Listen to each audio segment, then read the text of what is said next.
नायनि माबायदि जायो।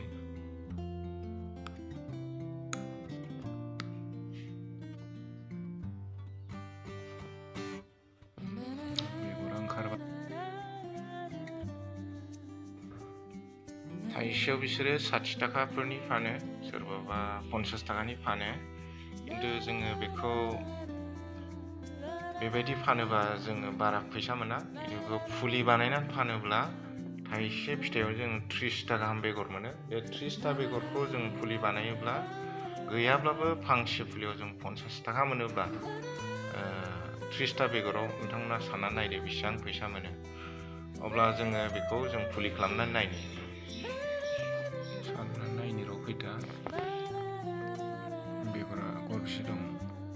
1 2 3 4 5 6 7 8 9 10 11 12 13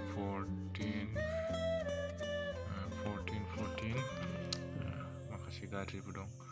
15 16 17 18 19 20 21 22 23 24 25 26 27 28 29 30 30 टा दङ बेगरा गासै। बेयाव 30 टा मोनबाय। दा बे 30 टा बेगरखौ एबारे हायाव माने प्लास्टिकआव सोनोसै। माबायदि सोयो नाय नोंथांमोना। बेगरखौ फोराननांलाया, ओरैनो गिसियैनोबो सोनो हायो। बिदि डाइरेक्ट नै बेबायदि सोनो नांगौ प्लास्टिकआव। हाया एसे गोरानैनो सोनांगौ, डिस्टार्ब जायो नङाबा दै सारग्रोथ' नाङा। बे हायावहाय गोबोरखि मिक्स खालामनाय दं, गोबोरखि आधा ओमफ्राय हा आधा। बेखौ बेबायदि गोथाङैनो सोनांगौ आरो, फोराननो नांलाया। फोरानबा एसे गाज्रि जानोबो हागौ, ओरैनो गोथाङैनो सोयोबा हले सियर रज'थारो। दा बेनिखायनो बेखौहाय आं गोथाङैनो सोनाय जादों। खुनु फोरानला खालामनाय जायाखै बेखौ। बेनिखायनो थाबै रज'गोन बेखौ आसा खालामदों। आं बे भिडिअ'आवनो नोंथांमोना नुनो मोनगोन लास्टिं नायलांबाय था। आं जि उननि भिडिअ'खौबो बेयावनो ज' नोंथांमोननो खोन्थागोन। बे भिडिअ'आवनो नुलांबाय थागोन माबायदि। दा बिदि सोनाय जाबाय नै। बेखौ माने खुनु फोराननायबो जायाखै आरो, गोथाङैनो सोनाय जादों। देखावबाय, देखावनानै हाद्रि बाला एसे फुनना होदों, जाहाथे आखाइया फुननाय समावहाय बे बेगरखौ सोनाय समाव लिमोनला जायो बेगरा बिराद। दा बे लिमोनिनि बे हाद्रिखौ मिक्स खालामनाय जादों आरो गोरानै सोयोब्ला माने लिमोना बारा। दा मोजां थिग 1 इन्सिसो बिथोराव सोहरनांगौ बेगरखौ। 1 इन्सि सिङाव सोहराबा मा जायो, थाबनो रानबाय थायो हाया। थाब रानोबा थाब रज'आ। बेखायनो बेगरखौ 1 इन्सि सिङाव सोना होनांगौ। ओमफ्राय बेगरखौ होखांब्ला दै सारनानै होदो। हायोबा जिगाब खोबनो हायो सायाव, हाग्रा रज'यैनि। खिन्थु नाथाय आं जिगाबखौ खोबनाय जायासै। बेयावहाय जिगाब खोबनांगौमोन, जिगाब गैयिनि थाखाय आं जिगाबखौ होनाय जायासै। खोबाबाबो जायो जिगाबखौ। रोदा ओंखारहांबाय। बे बेगरखौ सोनानै 7 डेज जाबाय। 7 डेजनि उनावहाय बेबायदि जाबाय। दा खैदिन लाबावो नायनोसै, नोंथांमोना नुगोन रज'योब्ला। दा 7 डेज जाबाय। माहाबा हाया गावहांनोसै नै, एरगावहांनोसै नै। 12 दिन जाबाय। 12 दिनावनो नै बिदि ओंखारबाय नै। माथो नै बरिया जाबाय। ओंखारजोबानो 99% ओंखारहां होनजायोना। गासैबो ओंखारबोगासिनो। खायसे ओंखारथ'वाखै दायो, बेरगावबोगासिनो हाया। नुनायावलाय सेवनाय बायदि नुयो नै, नाथाय फुरा ओंखारबोजोब्बाय आरो। गोजा जादा गोजा जाखायो नै, गोथां जादा गोथां जाखायो नै। बरिया। बे माबासोआवनो फानजागोन इयो, 6 माससोआवनो 6 मास जाबानो फानजागोन। फ्राय ओंखारजोब्बाय आरो बैथिंनिया ओंखारथ'वाखै, नै बैबो ओंखारथ'वाखै, बे ओंखारग्रोबाय।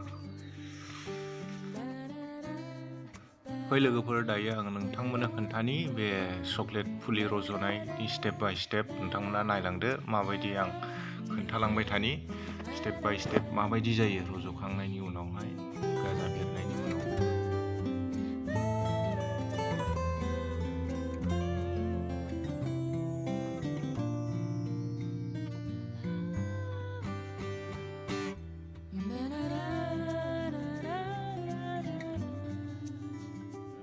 जेब्ला सप्तानै जायो अब्ला बेबायदि जागोन। ओमफ्राय सप्तानै थांखांनायनि उनावहाय आरोबाव बेलेग महर लागोन। जेब्ला नोंथांमोना 20 दिनसो जागोन बा 20 दिन जाखांनायनि उनाव नै बेबायदि महर लागोन।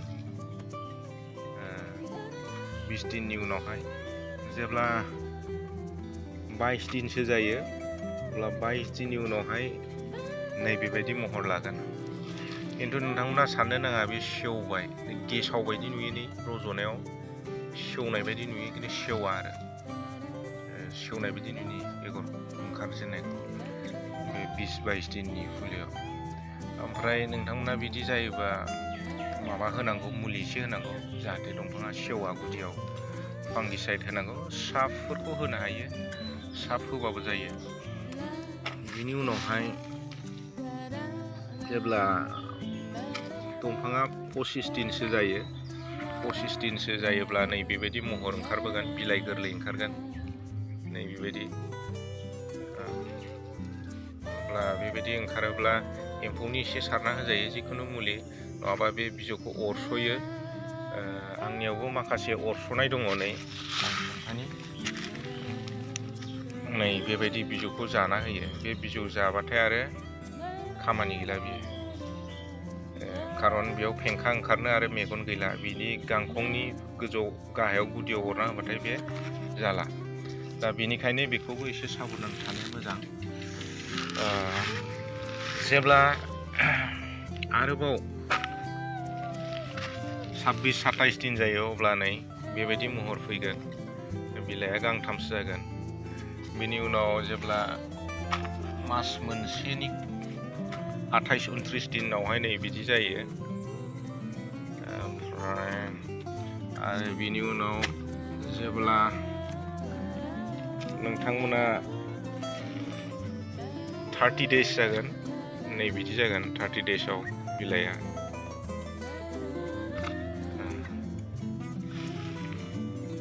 बेयो नोंथांमोननि सायाव, जत्न'नि सायाव। ओमफ्राय जेब्ला 35 days जागोन अब्ला नै बेबायदि जागोन बिलाइनि महरा, नै। ओमफ्राय जेब्ला 40 days जागोन, नै बिदि जागोन 40 daysआव।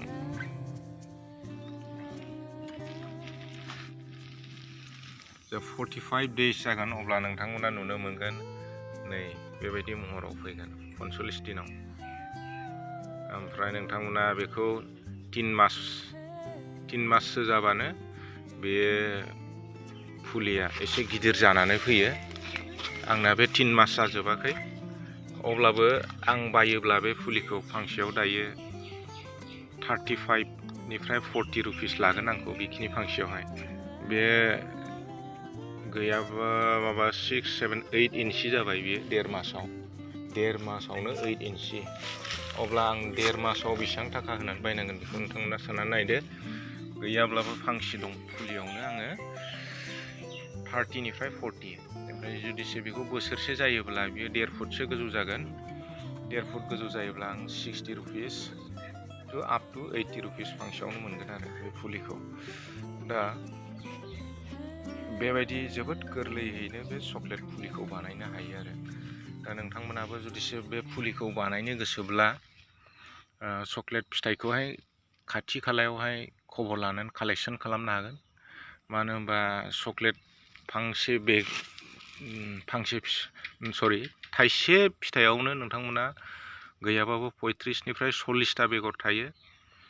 होमबा बेयाव 99% जार्मिनेशना साक्सेसफुल जायो। गिनो नाङा जे रज'नाय नङा, बे नङा, रज'थारखायो बेगरा। दा सोरबाबा कमार्शियेल हिसाबै बागान खालामनो गोसो जायोबा बा फुलि फाननो गोसो जायोब्ला बिथांमोना बेबायदि प्रसेसै फुलिखौ बानायनांगोन आरो जोथोन लानो नांगोन। एसे एनै हाग्रा फोसाबनांगोन। ओमफ्राय हायोबा प्लास्टिकआव जाहाथे फुलिया थैया बिनि थाखाय नोंथांमोना स्प्रिनखौ हाजों लगायफानानैनो बेखौ फुलिखौ बानायनांगोन आरो गोबोरखि गोरान, हा गोरान, ओमफ्राय बे स्प्रिन बेखौ लगायफा, जाहाथे फुलिया फांसेबो नस्थ' जाया। मानो होनबा फांसे फुलि नस्थ' जाबानो नोंस्रा 30-40 थाखा 50 थाखा लस जायो। अब्ला साननानै नाय, नोंथांमोना जुदिसे फांसे फुलियावहाय 30 थाखा मोनोबा 1000से फुलि बानायबानो 30,000 थाखा। 100टा फिथाइयावनो नोंसिने 1000से फुलि बारा ओंखारो आरोना। होमबा 30,000, 100टा फिथाइ बायनो बारा फैसा नाङा। थाइसे फिथाइयाव 25 थाखासो गोग्लैगोन नोंथांमोना। 25 थाखा गरसे बेगराव थाइसेसो गोग्लैगोन आरोना। बेगर गरसेयाव थाइसेफोर गोग्लैनो हागौ। दा बिदिब्ला नोंथांमोना फुलिखौ बानायोब्ला बारा फैसा थाङा आरो गावगायनो न'आव बानायोबा। बेनिखायनो आं आसा खालामदों आंनि लोगोफोर आबादारि जायफ्रा चक्लेटनि सायावहाय इन्टारेस्टेड, बिथांमोना बे फुलिखौ न'आवनो बानायदो आरो गायदो। आरो मार्केटनि थाखायथ' नोंथांमोना आजिखालि अनलाइनावहायनो मिथिखायो। मार्केटनि थाखाय जेबो टेनसन गैया। नोंथांमोना मार्केटाव जुदिसे बेखौ एडभार्टाइज होबानो बे नोंथांमोना आरामसे मोनखायो मार्केटखौ। दा फुलि फाननायनि खेथ्रआवबो आंनियाव गोबां फुलिफोर बिहरो, नाथाय आंनियाव इसेबां थोजासे गैया। एखेबारे नांथारगौ जायोब्ला नोंथांमोननो आङो कन्टेक्ट खालामनानै होनो हायो। नोंथांमोना आंनावहाय वाट्सआप खालामनो हागोन। आं डिसक्रिपसनाव वाट्सआप नाम्बारखौ होगोन। नोंथांमोना वाट्सआपनि जुगिदि सोंहरनो हागोन। अन्नानै कल खालामनो नाङा। आं कल रिसिभ खालामनो सम मोना मालाबा।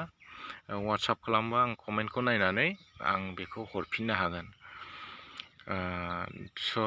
हामबाय होनो बे समाव नोंथांमोना आंनि बे भिडिअखौ जोबजासे नायनायनि थाखाय।